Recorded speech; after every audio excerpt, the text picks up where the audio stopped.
r/Tumblr. It's interesting that it exists, but I'm glad that it does. It feels weird that my main way of seeing stuff from Tumblr is anywhere else but Tumblr. Hi again, guys, and I guarantee that you've laughed at something from the third most popular blue social media site, whether you've wanted to or not. There's a lot of poo to wade through before you get to the gold, but the good stuff has a way of rising to the top and then getting reposted everywhere else with nobody realizing that it's from the sewer system. So today, I want to open your eyes to what you could have been laughing at this entire time by looking at some of my favorite Tumblr posts. Some of these are a bit old, but that also means they're timeless. If you enjoy this vid, there will be this big card at the end that takes you to another one like it. And did you know that only 18% of you are subscribed with notifications turned on? Make sure you're part of that 18% or I'll shit in your hand. Kidding. But if you subscribe and hit the bell, it would mean a lot. It's free, it takes 2 seconds, and you can always undo it if you decide you hate me later. I am what they call a conflict escalator, a trained specialist in escalating even the most minor disagreements to the brink of all-out violence. And yeah, you'd do great at the CIA. Did you know they're big Pride Month supporters? This is not a strictly new profession, but veterans of the industry like myself prefer the term professional instigator. If you're looking to get started, some popular modern-day tactics when trying to escalate an ongoing conflict include the terms, A, you're gonna let them get away with that, and B, for me personally, I wouldn't let them talk to me like that. I hate being high. Why do I keep hearing footsteps? Are you walking? Ah, shit. Not to say that I've ever done any drugs, because that would be a crime, but being so blasted that you forget about one of your 5 primary senses is totally hashtag hole in my skull relatable. Please put a hole in my skull. Today I learned F. Scott Fitzgerald, author of The Great Gatsby, once showed Ernest Hemingway his penis and confessed his worry that it was too small to satisfy his wife Zelda. Hemingway kindly reassured him it was okay via Reddit. Just kings being kings. This is kinda how I wish it were today. I could really use a second opinion on my cock size from a homie who would judge it objectively, but nowadays all they want to do is suck on it. I'll say, despite how at odds culturally they may seem, Tumblr and Reddit in some ways are inseparably linked. So many times I've seen Today I Learns on Reddit using Tumblr as a source they learned it from, and here you can see Tumblr using Reddit as a source. It's a circle jerk echo chamber of people learning the same 3 facts over and over again. Still laughing about yesterday during gender/sexuality studies class when our professor had everyone chant vagina, penis, vagina a few times to make us more comfortable with saying these terms, and this girl just stands up slowly and says, "This isn't math class." It's posts like these that make you have to ask yourself, how much of what I read on the internet is made up, followed by, how much do I actually care? The only real importance these stories have in your life is if they made you giggle or not, and we accept giggling at fake stuff all the time. South Park, Happy Gilmore, My Love Life, it's all made up, yet we still think it's funny. This is obviously a case-by-case thing, where certain things seem more implausible than others, or it matters more in certain situations if the person telling the story lied about it or not. But sometimes it's okay to go, I have a brain, yes, but why does that mean I have to use it? Imagine being straight. What music would I even listen to? The same kind of fucking music you listen to now, you fucking crayon chewer. That's going in my insult reservoir. Very clever little rainbow people play on words there.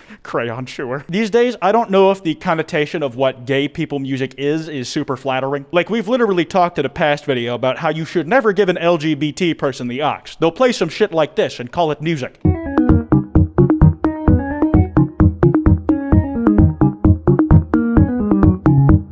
Today I learned Americans call a knob of butter a stick of butter. Who the fuck calls it a knob? Fuck you. Silly Americans call it a stick of butter instead of a thick, throbbing cock of butter. In what universe does calling it a knob make more sense than a stick? It's longer than it is wide. You know, like a stick. I could understand if they called it something like a block or a brick, you know, like cocaine, and then they were surprised that we called it a stick. But they chose the most bullshit noun that probably has some fuck-ass Old English origin that they'll swear is better even if it sounds fucking stupid. The language is dead. Move on. The customer is always wrong. Suck my dick. You don't know shit. I work here, not you. As a customer, that's fair to be honest. I don't know how you as a customer are gonna argue against that. You aren't allowed in the back of the Walmart. The employee is. And it's by that logic that you guys are never allowed to say mean things about my videos again. It's my video. I'm the one making it. I know it better. Kwite, there's too many mid-rolls. And you said basically nothing the whole video. This is your 3rd video on this topic in 2 weeks. And you think I care about the quality of this content? You fucking idiot. You're gonna sit there and take it like a good little parasocial drone. My viewers are only numbers and dollar signs to me, as they should be. I may be going insane. It's probably all those bricks of butter I've been snorting. Yeah, she's good looking, I guess. Not really my type. I like a bigger wingspan. There we go. Page 236. Look at the plumage on that one. Sweet Jesus. I tried to scroll past this. Fucking why? Even without the caption, it's a barn owl. It looks cool as shit. At least stay for that. The caption just makes it funny. Some toilet brain part of me is still stuck in 2nd grade when I read every Guardians of Cahool book, and now whenever I see a barn owl, I'm like, it's the book cover. In hindsight, their faces look like they belong on some kind of formless cryptid. The Avatar spirit world interpretation of them was very accurate in my opinion. I hope I don't have to fight my evil shadow self today. Hey, no fucking way. The thing about these out of context Tumblr posts is that you know a decent amount of effort went into them, but you can never be sure in what way. This could have been an authentic bit where somebody saw this guy's post, his name, and then thought, yeah, I got 5 minutes, and made a throwaway account to make this joke. If that's the case, it's an example of the unique hive mind-like synergy Tumblr users have with each other. Alternatively, one guy owns both accounts and had this bit prepped and ready to go, which in itself is pretty clever. They made the puzzle and put the pieces together themselves. If someone could make pixel art of mulch, I'd be a very happy boy. Enjoy your mulch. Throwback to the time I didn't realize that mulch was the name of someone's fursona. If I had a fursona, not that I'd ever have one because that's weird, but if I did, it would be soft and have the cutest tail and paws, but fuck all that weird shit. I'd almost be more cheered up that somebody made that very specific mistake. Like, for all that it's made out of pixels, that is some high craftsmanship pixel art. I don't know if you've ever tried to do sprite work, but that shit is tough. I wonder if the artist felt miffed when they found out they had not made some mulch enthusiast day. Another potentially intriguing and niche interest ruined by actually being a furry thing once again. Alfred Molina. I'll do anything. I'm a bit of a slut that way. Daniel Craig said he goes to gay bars to avoid fights at straight venues. Willem Dafoe. I've thought about murder many times. I thought about killing you today. I thought about killing myself, and I love myself way more than I love you, so you best believe I thought about killing you today. Inception star Tom Hardy. I'm an actor. Of course I've had gay sex. They need to make more men like this. This is a real chicken or the egg situation for me. Do men become like this because they spend so much time pretending to be other people? Like, is it the Hollywood brainworms that causes this to happen? Or is it because that they're like this that men who have thought about murder many times end up getting to the top? It could very well be both, or neither, and these just happen to be some folks who have funny things come out of their mouths from time to time. In Tom Hardy's case, those things would be bodily fluids. Sun Tzu is so fucking funny to me because for his time, he was legitimately a brilliant tactician. But a bunch of his insight is shit like, if you think you might lose, avoid doing that. Being outnumbered is bad generally, and consider lying. Use fire if you get a chance. Most people really hate getting set on fire. I mean, yeah, The Art of War is very much a for dummies book, and when it comes how to fight a war, most of us are dummies. It's an entry-level textbook on how to kill shit. My experience with active combat starts at Black Ops 1 and ends at Battlefield 4. Wartime strategy behind don't destroy the tower on Siege of Shanghai because it makes the map suck is kind of beyond me. I do like posts like these though because it shows you how broad the subject matter on Tumblr is. Your feed can obviously be curated to your taste if you have an account, but I'm probably the only one here who does, so that's completely irrelevant. When you look at the site in aggregate, it's like you're getting a grab bag of topics that random bums on the internet are passionate about and have some fun to read thoughts about. It's the marketplace of special interest ideas. Had the worst toast buttering experience today. Artist rendition. Using arm to hold plate, no glasses, cold butter, cat likes butter. I do like the depiction of the cat as a chain chomp with legs. It's pretty accurate to what my cat does to my iPhone chargers no matter where I tried to hide them. Furry fandom Wikipedia article edited anonymously from the US House of Representatives. Someone in Congress is a furry and we'll never find out who. Cards Against Humanity founder threatens to publish web history of Congress members in privacy bill protest. Or will we? The thought is nice, but this was like 6 fucking years ago at this point, so probably not, no. I think the forgotten question about this post is what exactly got changed? This could have been a congressperson just shitting all over furries, saying some scathing shit, and we just took the fact that it was edited at all to mean they were actually a closeted one. What language do they speak at the center of the earth? Korean. The center of the earth is around 5,430 degrees Celsius. Nobody is going to live there, so they don't need a language. What a nerd. Korean. I do really respect the method. Instead of engaging with the argument and giving it the time of day, bro just doubled the fuck down in the most direct way possible. They did not elaborate further, they just said it again. It's like they thought the person just didn't hear them the first time and would get it once they heard the punchline a second time around. Thinking about the time I was struggling to open my water bottle and a girl that I had spoken to maybe 3 times came up and went, "Let me help you, baby," and then proceeded to struggle to open the bottle. I would have fallen in love right then and there, not gonna lie. Man, reading posts like this and enjoying them is a bit of a weird thing for me. I almost never talk about stuff on this channel unless it in some way causes me pain or mentions the word penis at least once. This is a text post that you could theoretically show to your parents and not get disowned by them for. It's new for me. Today I learned Charles Darwin married his first cousin with whom he had 10 children. 3 died as infants and 3 were infertile. He was the first to raise the question if incest may cause weakness in offspring after studying inbred plants in his garden. Charles Darwin looking at his fucked up tomatoes. Oh shit, that's me! He's just like me for real. It's like waking up after a bender to see some unopened snaps on your phone and it's some guy doing some really fucking wild shit and you think, ha, what an idiot. And then you realize the idiot is you. You were the one sitting inside the men's bathroom sink at the club last night. There's a tortoise at work and he's 30 years old, and I love that he's 30 years old because I can look at this animal that is 3 years older than me and go, does the man want his appy slices? And he hustles over, because the man do want his appy slices. It feels like every day I hear about a new animal whose life I wish I had. This tortoise is a grown-ass man. More of a grown-ass man than me, and he's still getting fucking babied and fed apple slices. All because he's incompetent and can't take care of himself, and people just accept that that's how he is. I am also incompetent and can't take care of myself, but instead of giving me free food and shelter, motherfuckers told me to grow up and go to therapy. Double standards, I'm telling you. Man, I really cannot take this shit right now, so I'm gonna wrap this video up here. That card I mentioned should be on screen now. Be sure to subscribe and hit the bell, or I'll puke in your casket when you die. Don't go after anyone I talked about today, because that's cringe. Anyways, this has been Kwite, and I won't be for much longer.